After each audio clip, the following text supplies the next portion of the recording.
think it's fairly obvious that um, younger voters do not see the process as having much integrity, or they don't see their involvement as leading to even to tangible results. In other words, they just don't see any good reason why they should vote. They look at political parties and political leaders as being reflections of each other. There's not much to distinguish between them. So like when we go to meet with like either like provincial or federal government partners, it takes a lot of effort to kind of get them to kind of understand that students really do care about these issues. They keep on like working off the rhetoric of, well, students don't vote, so they just must not care. Some provinces, like New Brunswick, by the way, have made it really easy for the university students to vote by opening up the system so that you can vote pretty well anywhere in the province at any time during the campaign, simply by being able to show where your residence is. I mean, it's just like trying to kind of like bridge the gap between what's going on federally and provincially, just so that it's benefiting all students across the country, not just like people in certain provinces. I think we're going to get a big surprise this election. I'm willing to bet that the youth vote is going to go way up this time. But it's traditionally been around 30%.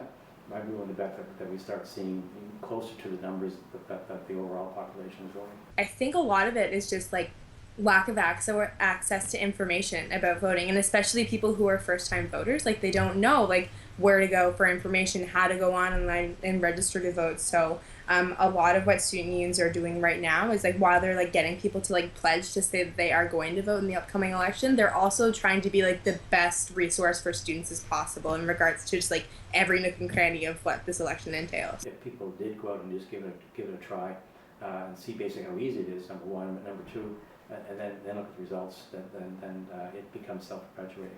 You want people to vote because they believe that their voting is important, that they're making a contribution.